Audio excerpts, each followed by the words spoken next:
자, 오늘 우리에게 주시는 하나님의 말씀 같이 보겠습니다.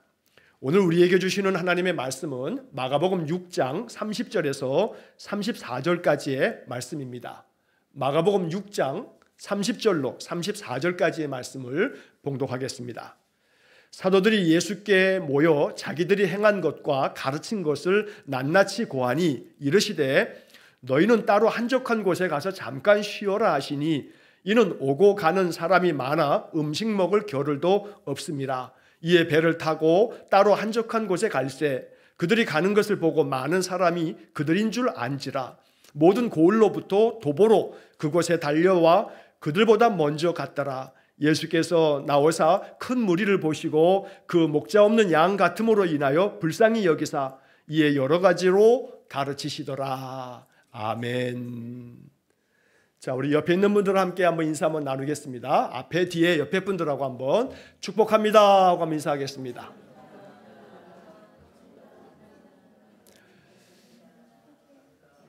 자, 2월 마지막 주간입니다. 이제 이번 주에 3월로 넘어가게 되는데 이제 이러다 보면 또 이제 겨울도 또 지나가는 거죠. 하나님께서 또 2월 마지막 또 마무리 또 잘 하시고 한 주간에도 하나님 은혜와 평화가 가득하기를 간절히 축원합니다. 자, 오늘 말씀의 제목이 뭡니까? 예수님의 일상. 예수님의 일상. 일상이라고 하는 것이 하루하루 반복되어지는 우리의 그냥 삶이죠, 삶. 우리는 일상의 모든 삶을 이렇게 하루하루 살아가고 있습니다.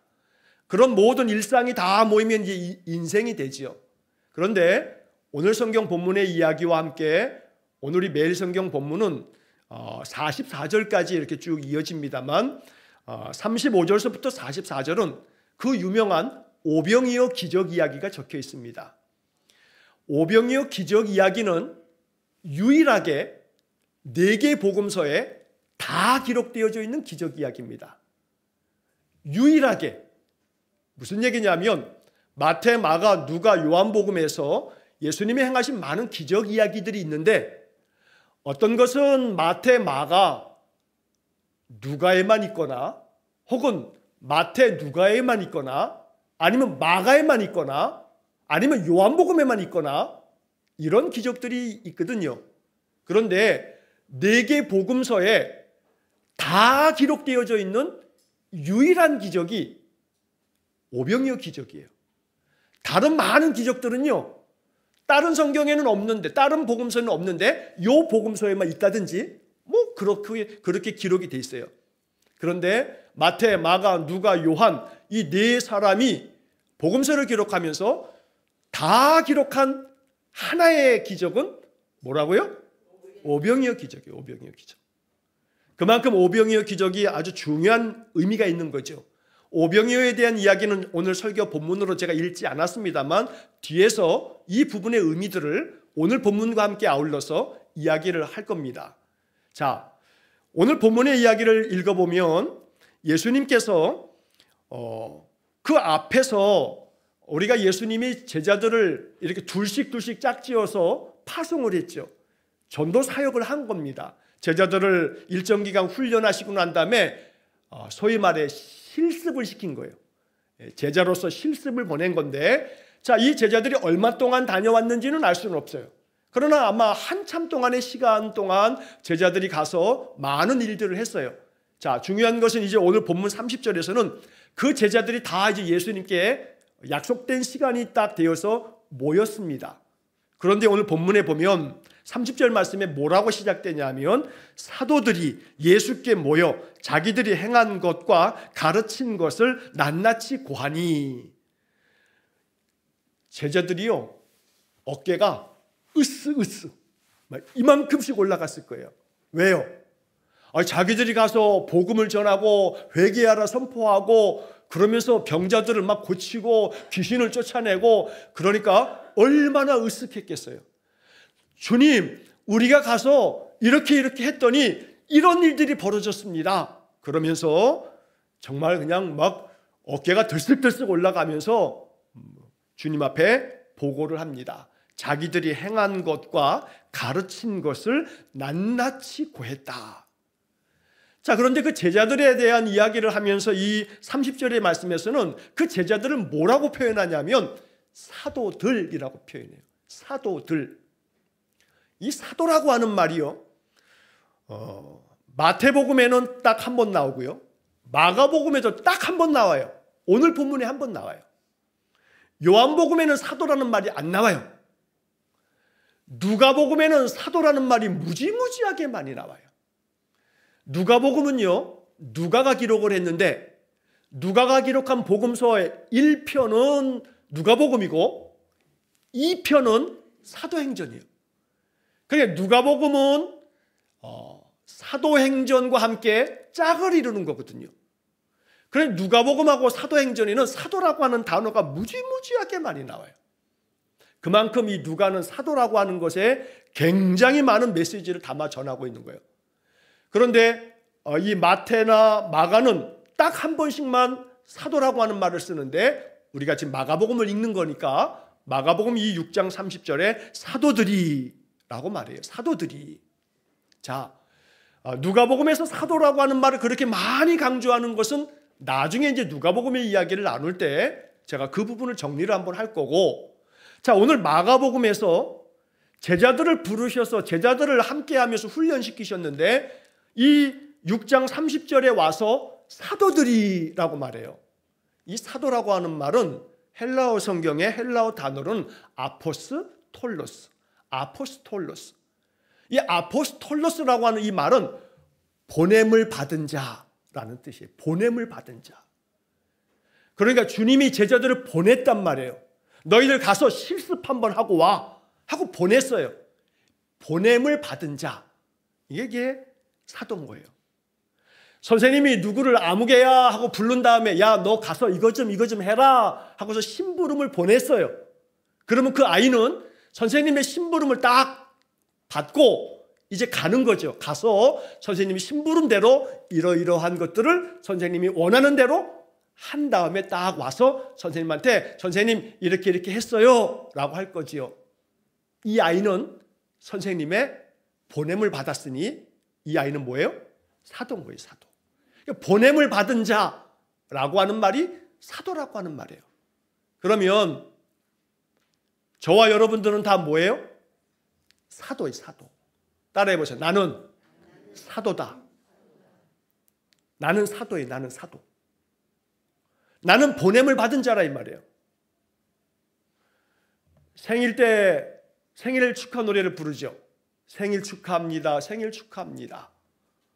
사랑하는 아무개 생일 축하합니다. 2절이 뭐예요? 2절 몰라요? 왜 태어났니? 왜 태어났니? 3절은 이거는 하면 안 돼. 도로 들어가라. 도로 들어가라. 그러면 안 돼. 근데 2절에서 왜 태어났니? 왜 태어났니? 하고 이렇게 농담 섞어서 노래를 부르는데 왜 태어나셨어요?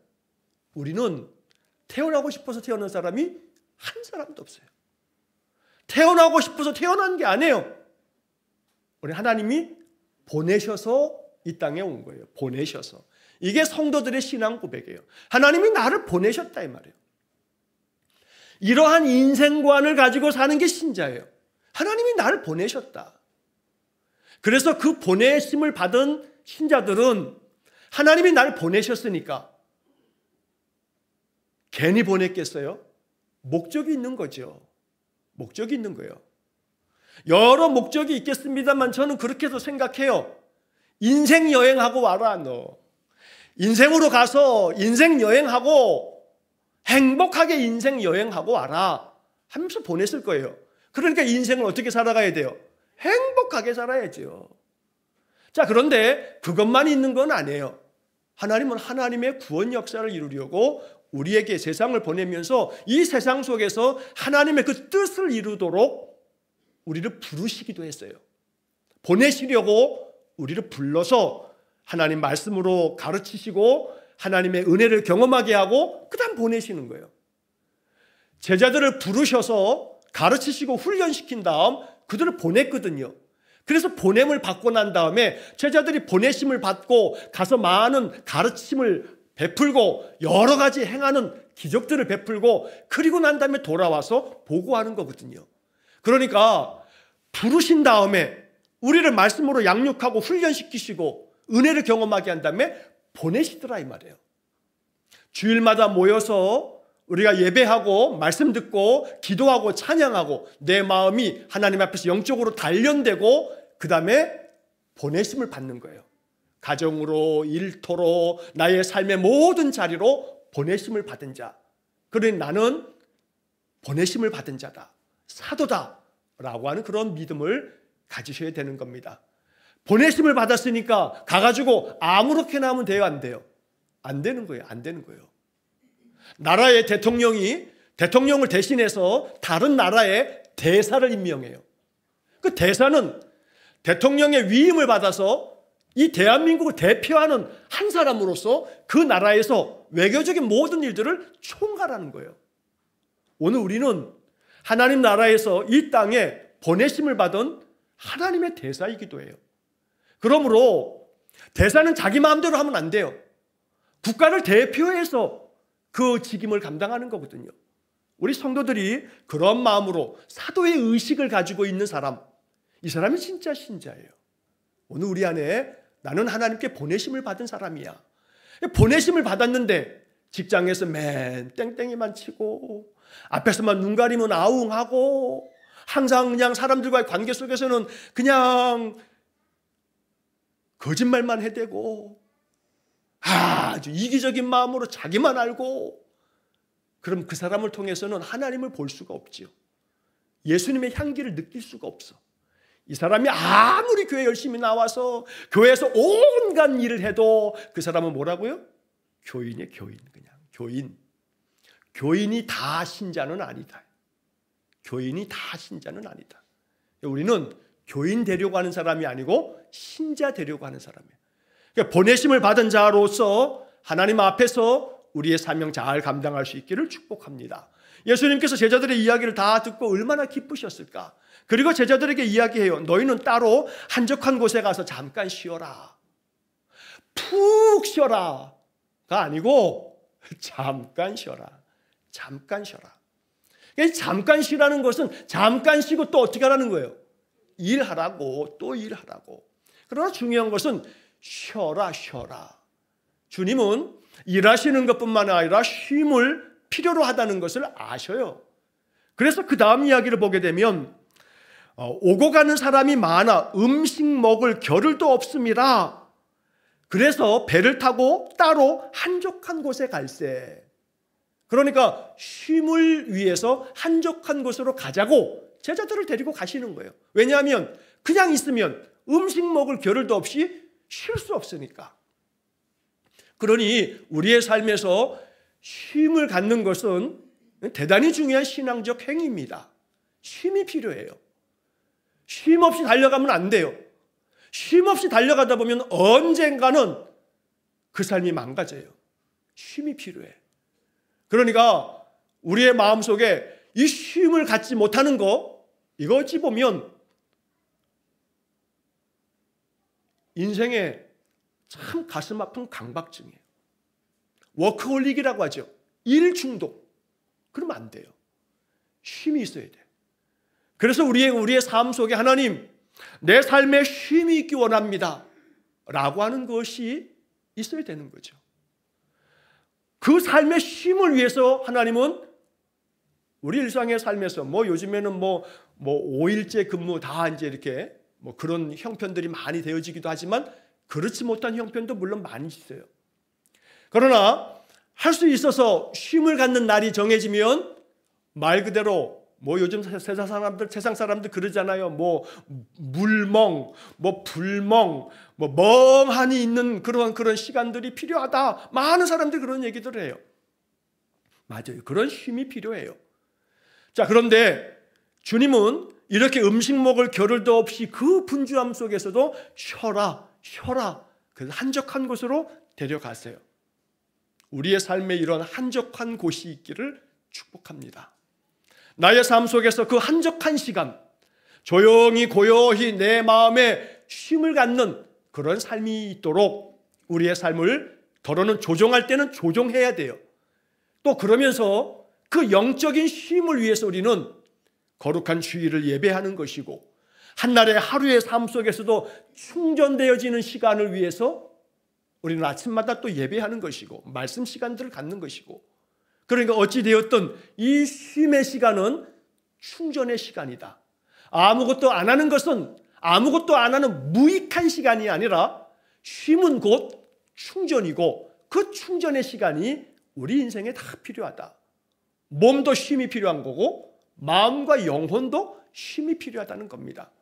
그러므로 오늘 이 말씀이 주님의 음성으로 우리의 마음에 느껴질 수 있기를 간절히 축복합니다. 아이고, 나는 아무것도 안 해가지고 지금 뭐 매일 쉬는데요? 매일 쉬는데 생각은 끊임없이 일을 해. 직장도 나가지 아니하고 아무것도 안 하는 것 같아서 다 쉬는 것 같지만, 그러나 하루 종일 이 생각이 그냥 5만 가지 생각을 하느라고 생각이 바빠. 생각도 좀 쉼이 필요해요.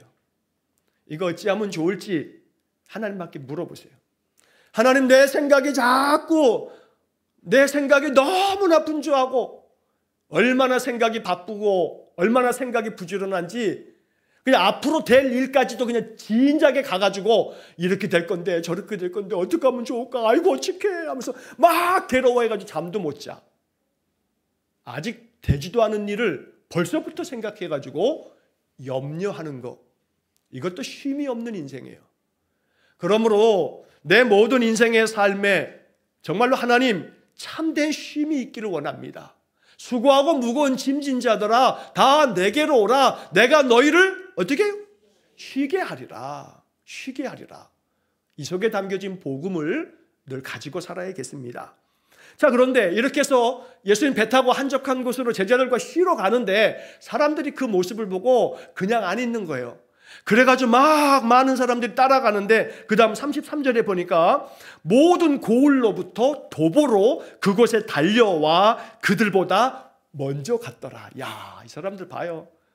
예수님과 제자들이 쉬러 가는데 얼마나 빨리 가는지, 갈릴리 건너편으로 가는데 그들은 막 잽싸게 막 뛰어갔나 봐요. 예수님과 제자들보다 더 먼저 가 있어.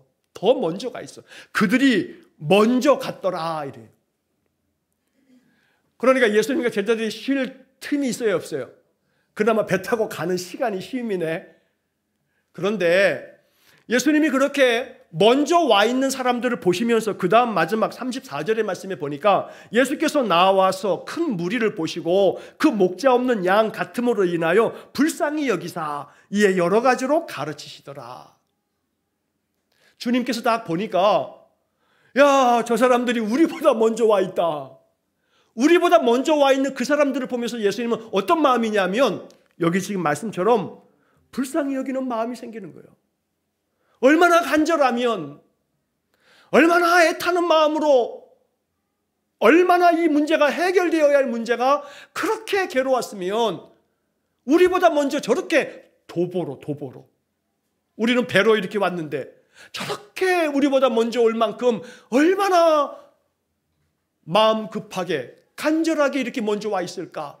그러니까 예수님이 먼저 이렇게 이 많은 무리들을 보시면서 들었던 생각이 그 목자 없는 양 같음으로 인하여 불쌍히 여겼다. 그들을 가르치시는 거예요. 목자 없는 양 같은 이 모습, 사실은 이 목자 없는 양 같다라고 하는 이 표현은 여기 지금 마가복음에만 기록되어 있는 표현은 아니에요. 이건 구약 성경의 율법서에 이미 기록되어 있기도 해요. 민수기 27장 17절 말씀에 보면 모세가 하나님 앞에 기도하면서 나오는 표현이에요. 그러니까 목자 없는 양 같다라고 하는 표현을 제일 먼저 쓴 사람은 모세. 하나님께서 모세에게 너는 저 가나안 땅에 들어갈 수가 없어 라고 했거든요. 모세가 얼마나 마음이 참 아프겠어요. 근데 그 모세가 하나님 앞에 하는 말이 그러면 하나님 하면서 기도를 하는데, 민수기 27장 16절에 보면 한 사람을 이 백성들, 이 회중 위에 세우셔가지고 그 한 사람으로 하여금 그들 앞에 출입하면서 그들을 인도해서 그래서 여호와의 회중이 목자 없는 양과 같이 되지 않게 하옵소서. 민수기 27장 17절에 나오는 말씀이에요. 그러니까 모세는 하나님이 너는 가나안 땅에 들어갈 수 없어 라고 이렇게 하나님이 안 된다 하고 허락하지 않았거든요. 그러자 이 모세는 정말로 마음은 아프지만 그렇다면 한 사람을 세우셔서 이 한 사람이 저 백성들을 이끌고 가도록 해 주십시오. 꼭 그렇게 하셔서 저 여호와의 회중들이 목자 없는 양과 같이 되지 않게 해 주십시오 라고 모세가 기도하는 장면에서 목자 없는 양이라고 하는 그런 표현이 처음 등장해요. 그래서 마가는 이 주님의 이야기를 기록하면서 결국 이 얘기를 하는 거예요. 예수님이 이 많은 사람들을 보시면서 목자 없는 양 같음으로 인하여 불쌍히 여기사. 이건 마가의 해석이죠. 마가가 그렇게 그 상황을 기록하고 있는 거예요. 예수님의 마음이 그런 마음이었다고. 목자 없는 양 같은 인생들이 우리 인생들이에요. 우리 모두가 그래요. 양들은 목자가 제대로 그 길을 인도하지 않으면 다 양들은 제 길로 가요. 양들의 습성이 그렇다 그러죠. 그러니까 선한 목자 되신 주님은 요한복음에서는 나는 선한 목자라 하고 목자는 주님이신 거예요. 여담으로 이게 목자가 이 세상에 특히나 우리나라에는 이 지가 목자라고 하는 인간들이 이게 수시로 나타나 수시로. 자기가 목자라고 하는 그 이단 종파들은요 그 교주들이 내가 참 목자다 이제 이래. 오직 우리의 목자는 우리 주 예수 그리스도 한 분밖에 없는 거예요. 자, 그런데 예수님께서 이렇게 이 백성들을 바라보면서 목자 없는 양 같음으로 인하여 그들을 불쌍히 여기셔서 그들에게 다시금 은혜 베푸시고 가르치세요. 오늘 우리의 삶에 목자 없는 양과 같이 되면 내 삶이 정말로 메말라 가게 돼 있어요. 목자 없는 양들은 갈 길을 알지 못하고 우왕좌왕 좌충우돌 막 그러면서 엉뚱한 데 가다가 푸른 초장도 알 수 없고 쉴만한 물가도 알 수 없어서 결국은 그 영혼이 병들어 가게 되어 있어요. 선한 목자 되신 오직 주님을 바라며 주의 말씀 안에 거하면서 목자의 음성만을 알아듣고 주님의 뜻을 따라 나아감으로써 우리의 인생이 늘 풍성한 말씀의 꼴을 통해서 하나님의 은혜를 누리는 복된 삶이 되기를 간절히 축원합니다. 자, 그러면 이제 오늘 본문은 이런 얘기인데 예수님의 일상이 뭐냐? 예수님의 일상. 예수님의 일상은 하나는 일. 또 하나는 쉼. 이게 예수님의 일상이에요. 일하시는 것과 쉬시는 것들이 예수님의 일상에 담겨져 있는 거죠. 마가는 그 이야기를 지금 이렇게 짧게 기록하고 있는데 우리는 여기서 이걸 묵상하는 거죠. 주님은 이렇게 말씀하세요. 내 아버지께서 이제까지 일하시니 나도 일한다. 이게 주님이 우리에게 가르쳐 주시는 말씀이에요. 내 아버지께서 이제까지 일하시니 나도 일한다. 우리의 삶이 늘 힘써 일하는 삶이 되기를 축복합니다. 물론 은퇴를 할 연령이 다 지나신 분들은 나는 이제 일이 없는데요. 아니죠. 내가 세상에서 직업을 가지고 하는 일들은 이미 다 은퇴가 됐을지 몰라도 어찌 보면 나는 여전히 하나님께서 원하시는 하나님의 일을 할 수 있는 거거든요. 뭘 해야 될지 모르겠습니다 한다면 이건 놓고 계속 기도하는 거예요. 계속 기도하는 거예요. 하나님, 내가 어떤 일을 하면 좋겠습니까? 하나님이 내게 원하시는 일이 뭡니까? 그래서 저는 오늘 이 말씀을 나누면서 예수님의 일상, 우리에게 뭐라 하시냐면 일해라. 하나님이 지금까지 일하시니 나도 일한다. 너희도 일하라. 그 일이 비단 직업을 가지고 돈을 버는 경제적 활동만을 얘기하는 건 아니에요. 우리의 삶에 일을 멈추면 안 돼요. 끊임없이 예를 들자면 배우는 것도 일이에요.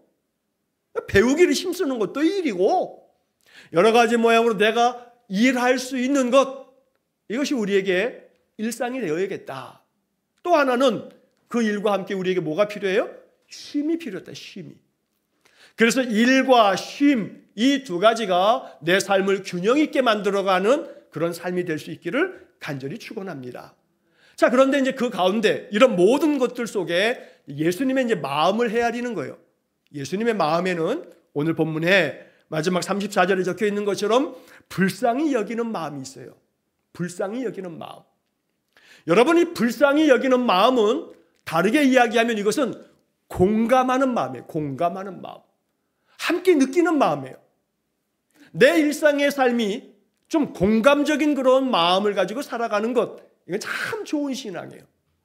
남이야 어찌하든지 말든지 나는 관심 없어, 그저 나만 내 식구만 잘 살면 되지 하는 마음은 주님이 원하시는 마음은 아니죠.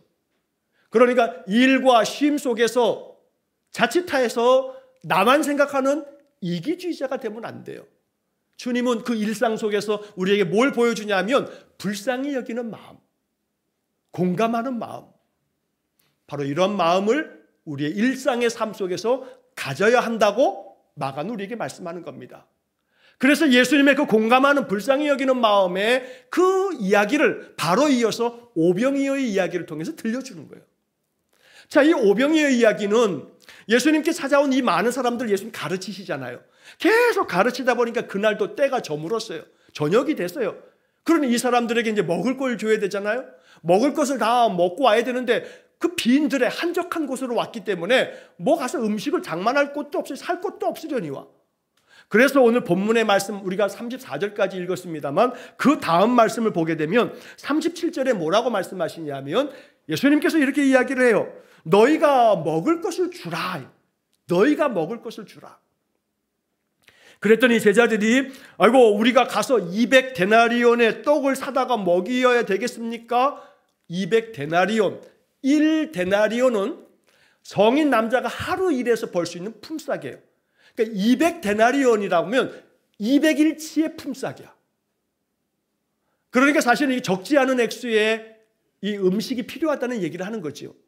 그러니 지금 이 빈 들에서 이 한적한 곳에서 우리가 이 사람들, 이 많은 사람들을 먹일 수 없지 않습니까? 하고 말하는 건데 주님은 단호하게 말하는 거예요. 너희가 먹을 것을 주라. 이게 너희들의 일상이 되라 하고 말씀하는 거예요. 너희가 먹을 걸 줘라. 자, 오병이어의 기적을 여러 가지 모양으로 다양하게 해석할 수가 있어요. 근데 오늘 말씀의 초점은 자, 이 오병이어의 기적을 여러분 이렇게 좀 바라보시면서 이해할 필요가 있어요. 깐죽깐죽거리는 세상 사람들 중에 어떤 사람들은 말도 안 된다. 보리떡 5개와 물고기 2마리로 5,000명을 먹였댄다. 12바구니가 남았대. 이런 뻥도 이런 뻥이 어딨니? 라고 말하는 사람들은 하나만 알고 둘을 모르는 거예요. 자, 우리는 이 이야기에서 이러한 자연 이적, 이 놀라운 이적들이 어떻게 됐는가라고 하는 어떻게를 자꾸 생각하고 싶지는 않아요. 이건 우리가 알 수 없는 영역이에요. 알 수 없는 영역은 그냥 믿으면 되는데 믿음이 안 생기니까 믿음이 안 생길 때는 알 수 없는 영역은 잠깐 내려놔요. 그냥 뭐 다 알아야 되는 거 아니니까. 알 수 없는 영역을 가지고 그거 막 씨름할 필요는 없어요. 우리가 알 수 없는 영역이 성경에 너무너무 많아요. 어떻게 죽은 자를 살리냐 이 말이에요. 어떻게 물고기 2마리, 보리떡 5개로 5,000명을 먹이고 12바구니가 남냐 이 말이에요. 알 수 없는 영역이에요. 이건 이렇게 주님이기 때문에 되는 거야. 그냥 무조건 믿어. 그렇게 얘기하고 싶지만 이렇게 얘기하면 이것도 뭐 그걸 봐. 기독교인은 항상 저 모양이라니까 라고 할지 모르겠어요.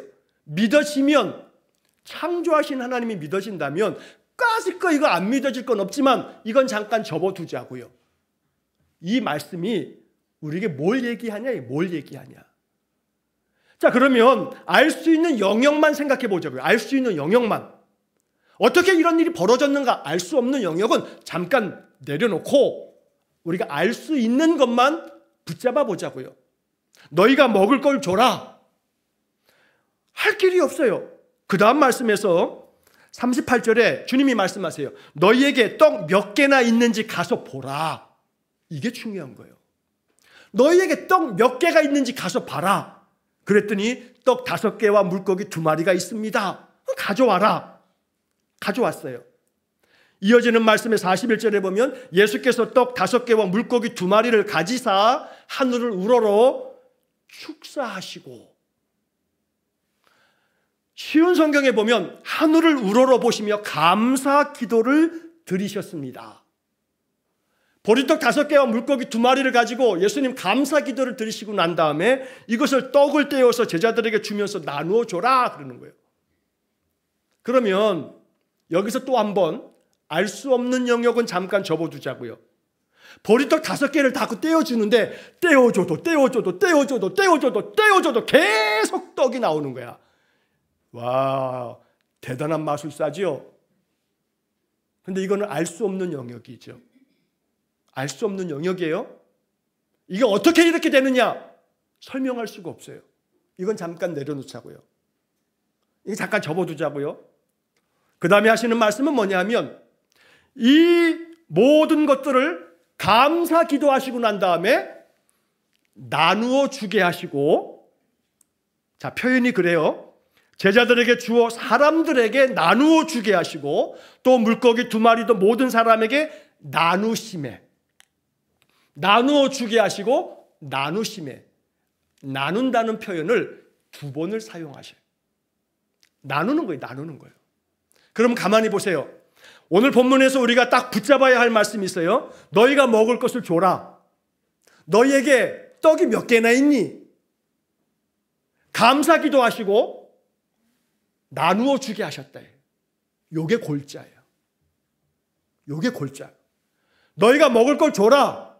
너는 몇 개를 가지고 있니? 감사 기도하시고 나누어 주게 하셨단 말이에요. 나누어 주게 하셨어요. 나누어 줬단 말이에요. 그랬더니 나누어 줬더니 많은 사람들이 다 배불리 먹고 12바구니나 가득 차게끔 만들어 주셨더라 이 말이에요. 주일 아침이면 제가 중보기도 방에서 중보기도 신청하신 분들에게 매주 중보기도 할 내용들을 제가 2개씩 2가지의 기도 제목들을 이렇게 올려드려요. 내용이 길죠? 오늘 것도 내용이 길어요. 2개의 제목이지만 내용이 길어요. 중보기도에 참여하시는 분들은 그 기도의 내용들을 앞에는 제가 상황을 쭉 설명해 드리고 뒤에 짧은 기도를 이렇게 붙여놨어요. 이 2개의 기도의 내용을 일주일 동안에 그냥 한 번씩 이렇게 하루에 한 번씩이라도 쭉 한번 읽어보시는 거예요. 그러면서 그 내용을 마음속에 이렇게 가지고 계시는 거예요. 제가 오늘 이 기도 제목 중에 그 2번째 기도 제목 내용 중에 이런 내용들을 제가 담아서 오늘 나누었는데, 전 세계 국제기구 중에 옥스팜이라고 하는 국제기구가 있어요. 영국 옥스포드에서 시작되어진 2차 세계대전부터 시작되었던 국제기구예요. 세계 최대 국제구호 개발기구인데 이 옥스팜에서 연례 보고서를 내요. 지난 1월 15일 날, 지난달이죠. 연례 보고서가 발표가 됐는데 그 보고서의 내용들은 어떤 거냐면 전 세계 인구의 60%, 전 세계 인구의 60%의 사람들이 숫자로 따지면 47억 7천만 명, 7천만 명은 빼더라도 47억 명이 절대적 빈곤 상태 속에서 살아간다는 거예요. 그와 반해서 전 세계 가장 부유한 사람들 5명이요.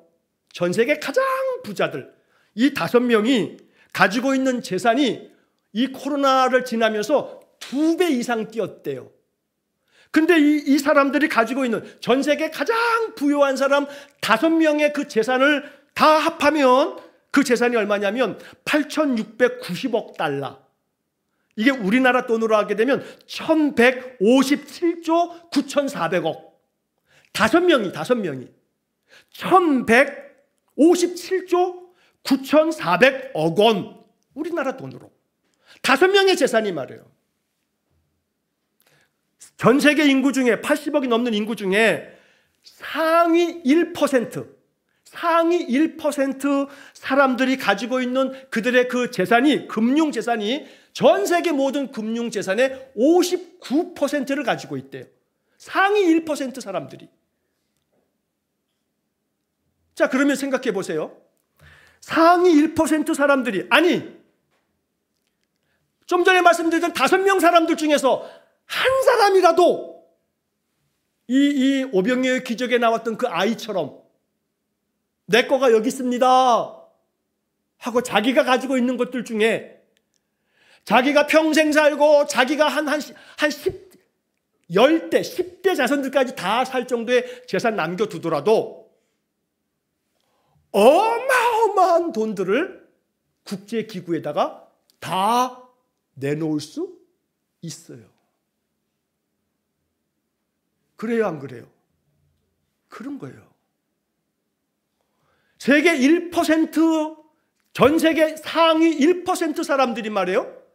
전 세계 재산의 59%를 소유하고 있는데 그 1% 사람들 중에 다만 몇 사람이라도 자기들이 가지고 있는 거, 너희들이 떡 몇 개를 가지고 있느냐, 다시 말하면 너희들이 가지고 있는 것들을 내놓기만 하면, 그걸 나눠주기만 하면 다 배불리 먹어도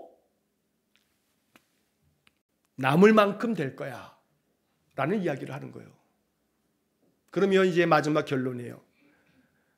우리는 전 세계 그 5명도 아니려니와 상위 1%도 아니려니와 우리는 아이고 내가 가진 게 뭐 있어 싶지만, 좀 전에 처음 말씀드린 것처럼 세계 인구의 60%의 사람들은, 47억 9천 명이 넘는 사람들은 절대 빈곤선 속에 살아가고 있는 거예요. 그런데 그 절대 빈곤선 속에 살아가는 사람들이 세계은행에서 발표한 바에 의하면 이 빈곤선에 살아가는 사람들이 하루에 6.85달러, 6.85달러면요 우리 돈으로 하면 9,100원, 만 원도 안 돼. 이 사람들이 하루에 9,100원을 가지고 살 수 있는 세상이 되어진다면, 그런 세상이 되려면 앞으로 몇 년이 더 있어야 되느냐? 세계은행에서 그 모든 것들을 계산해 봤더니 229년이 필요하더래. 아직도 멀었다는 얘기죠. 지금도 세계 60%에 되는 47억 명이 넘는 사람들은요 하루에 만 원도 안 되는 돈을 가지고 살고 있다는 거예요. 그런 걸 보면 너희가 뭘 가지고 있느냐, 너희가 가지고 있는 게 뭐냐 하는 물음 앞에 우리는 너무나 많은 걸 가지고 있는 거예요. 오늘 저녁에도 여전히 가서 머리 맞대고 누워서 잘 수 있는 집이 있고, 오늘 점심, 오늘 저녁 먹을 수 있는 끼니가 여전히 내 집에 다 떨어져서 없는 거 아니라면 나는 어마어마하게 이 전 세계 인구의 퍼센테이지로 따지면 상위권 중에 상위권에 속한다는 거죠. 그러니 그들을 위해서 기도할 뿐만 아니라 우리가 뭘 도울 수 있을까? 우리가 교회를 통해서 뭘 도울 수 있을까? 라고 하는 문제가 남는 거죠. 주님 우리에게 말씀하시는 거예요. 예수님의 일상을 배워라. 예수님의 그 일상은 일과 쉼과 공감하는 세상을 바라보면서 언제나 불쌍히 여기는 마음으로 너가 가지고 있는 건 뭐니? 그 가지고 있는 것을 한번 나누어 보아라 라고 하는 말씀으로 오늘 성경은 우리에게 주의 음성으로 이 말씀을 들려주시는 겁니다. 우리 교회가 비록 작아도 교회를 통해서 할 수 있는 최선을 다해서 우리가 이 나눔의 사역을 감당할 수 있기를 원합니다. 우리의 삶이 또한 여러분들의 삶의 자리에서, 여러분 주변에서, 여러분들이 만나는 사람들 속에서 네가 가지고 있는 것이 뭐니? 그 가지고 있는 것에 감사기도 하고 그 가지고 있는 것들을 감사기도 하고 난 다음 나눌 수 있는, 그것이 다만 물질이 아니어도, 사람들이 그 물질이 없어서 괴로운 건 아니거든요. 물질은 있지만 괴로운 심정을 가지고 사는 사람도 많거든요. 그럼 여러분들이 물질만 나누는 건 아니라 이 말이에요. 은혜를 받았던 말씀도 나누고 아침 기도문도 자꾸 퍼나르고 자꾸 나눔의 일상을 살아가는 것, 이것이 나의 인생을 복되게 하는 거고 세상을 더욱더 유익하게 만드는 삶인 줄로 믿습니다. 오늘 이 말씀이 우리에게 주는 주님의 뜻을 마음 깊이 분별하여 아름답게 헌신하는 복된 믿음의 삶이 되시기를 간절히 축원합니다. 기도하겠습니다. 자비로우신 아버지 하나님, 사도 베드로가 성전 미문에 앉아있는 남에서부터 걷지 못한 자를 향해서 선포했던 것처럼 은과 금은 내게 없거니와 내게 있는 이것을 내게 주노니 나사렛 예수 그리스도의 이름으로 일어나 걸으라. 주님, 우리는 은과 금이 그렇게 넉넉하게 있지는 않습니다. 그러나 내게 있는 이것을 필요로 하는 자들에게 나누어 줄 줄 아는, 그래서 나사렛 그리스도 예수의 이름으로 말씀도 나누어 주고 기도문도 나누어 주고 내 따뜻한 마음에 사랑도 나누어 줄 줄 아는, 나눌 줄 아는 일상을 살게 해 주옵소서. 그리하여 하나님의 뜻이 우리 성도들을 통해서, 우리 교회를 통해서 이 땅에 작지만 아름답게 펼쳐지도록 역사해 주옵소서. 예수님 이름으로 기도하옵나이다. 아멘. 우리 구주 예수 그리스도의 은혜와 하나님 아버지의 극진하신 사랑과 성령의 교통하심이 예수님의 일상을 마음 깊이 묵상하며 나의 일상의 삶을 돌아보면서 예수님 닮은 일상의 삶이 되기를 간절히 소원하며 기도하는 머리 숙인 귀한 성도들 위해와 저들 가정과 온 가족들 위해, 또한 이 나라와 민족 위에, 세상 모든 열방 위에 우리가 파송한 우리 이정수 목사님과 그 가정과 사역 위에 영원토록 함께 하시길 축원하옵나이다. 아멘.